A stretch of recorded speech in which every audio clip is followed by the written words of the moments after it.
Hello everyone, I'm Xu Zhe from Department of Thoracic Surgery, the first hospital of China Medical University. Today, let's talk about rib fracture and hemothorax. So, what is a rib fracture? Rib fractures occur when a significant enough force directed at the rib causes a break. There are a total of 12 pairs of ribs in the thoracic region. The first 7 ribs attach anteriorly to the sternum and posteriorly to the spinal column. Rib numbers 8 through 10 attach similarly but connected to the costal cartilage of the sternum anteriorly. Ribs 11 and 12 have the name of floating ribs as they only attach posteriorly but do not attach anteriorly. Underneath each rib lies the intercostal nerve, artery, and veins which supply to blood supply and innervation. The ribs function to protect the underlying organs and structures of the thoracic cavity. Any rib fractures should warrant a thorough evaluation of any concomitant injury, including lungs, heart, kidney, spleen, liver, and neurovasculature. Rib fractures can be traumatic or atraumatic. Most rib fractures are due to direct penetrating or blunt trauma to the chest. Ribs 1 through 3 are the hardest to break and signify a significant degree of trauma if fractured. Ribs 4 through 10 are typically the most vulnerable, while ribs 11 through 12 are more mobile and therefore are more difficult to break. In the elderly, falls are a common etiology of rib fractures and are associated with higher mortality and morbidity than younger patients. Rib fractures may also be pathologic as a result of cancer metastasis from other organs. Through repetitive stress and microtrauma, athletes can develop rib fractures with chronic use. Spontaneous rib fractures can also occur due to severe cough and more likely to occur in those with osteoporosis or underlying lung disease. Because children tend to have more elastic ribs than adults do, children are more likely to sustain rib fractures. Therefore, children with rib fractures is a sign of significant trauma and should warrant an investigation of possible child abuse. Rib fractures can occur from either direct penetrating or blunt trauma. Athletes can also develop specific patterns of stress fractures depending on their sport. The most feared complication of rib fractures is the flail chest, where 3 or more rib fractures at 2 points on the involved ribs, creating a floating rib segment and causes this segment to move paradoxically with the rest of the chest wall. The mortality rate of flail chest is between 10 to 15%. Most isolated rib fractures are diagnosable through a clinical exam.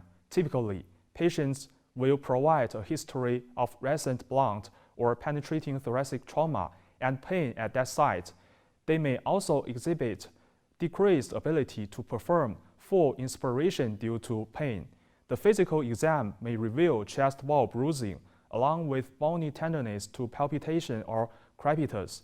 Any vital sign abnormalities such as hypoxia, tachypnea, or significant respiratory distress should undergo further evaluation of other possible injuries such as pneumothorax, hemothorax, cardiac and pulmonary contusions.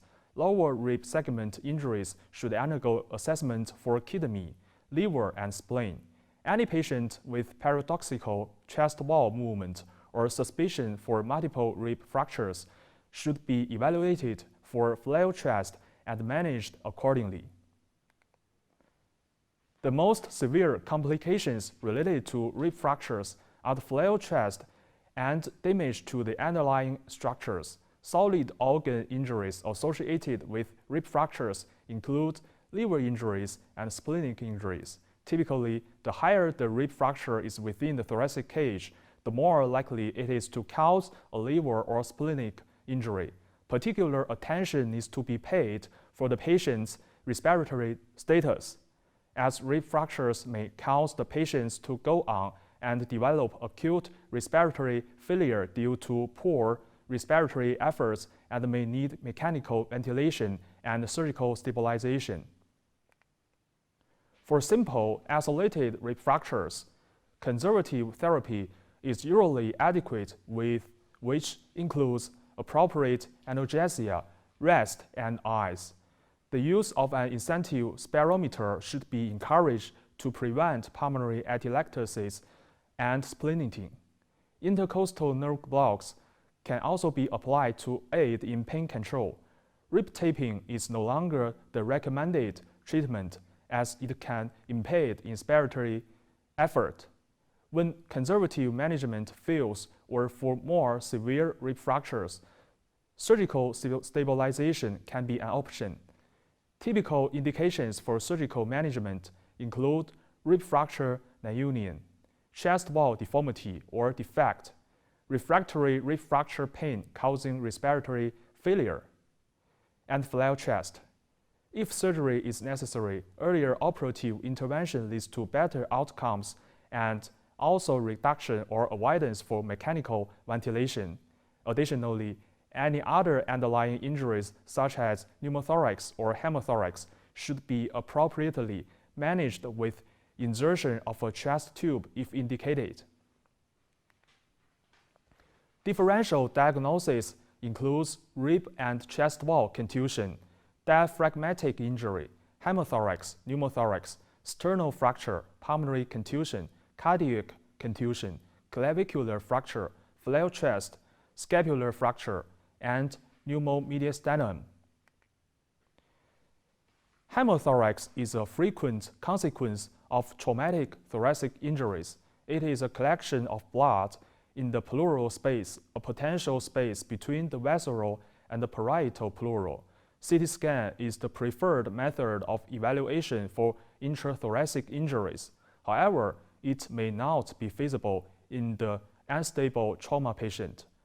Furthermore, smaller centers may not have CT scan readily available. Chest radiography has been used traditionally as a screening tool to evaluate for immediate life-threatening injuries. A large hemothorax can lead to an increase in hydrostatic pressure, which exerts pressure in the vena cava and pulmonary parenchyma, causing impairment in preload and increased pulmonary vascular resistance. These mechanisms result in tension hemothorax physiology and cause hemodynamic instability, cardiovascular collapse, and death. The following physical findings should promote the clinician to consider these conditions.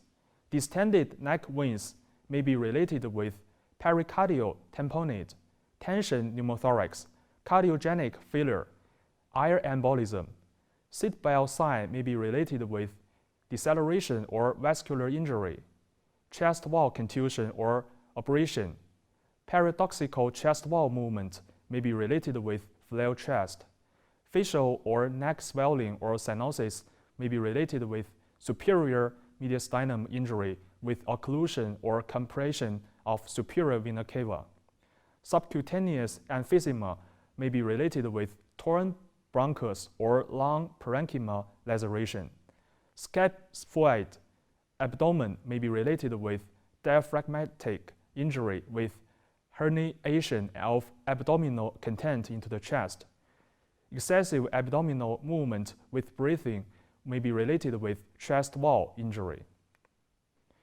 Immediate life-threatening injuries require prompt intervention such as decompression needle thoracostomy and/or emergent tube thoracostomy for large pneumothoraces, and the initial management of hemothorax. Minimal collection of blood in the pleural cavity generally requires no treatment. Blood usually reabsorbs throughout the course of several weeks. If the patient is stable and has minimal respiratory distress, operative intervention is not typically required. With an aseptic approach, the tube is placed posteriorly towards gravity-dependent fluid in the fourth or fifth intercostal space between the anterior and mid-axillary line. According to the literature, indications for surgical intervention include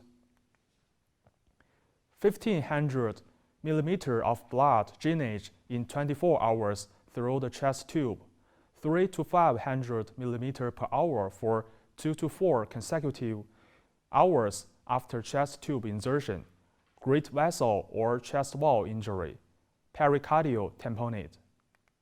And that is all we talked today. Thank you.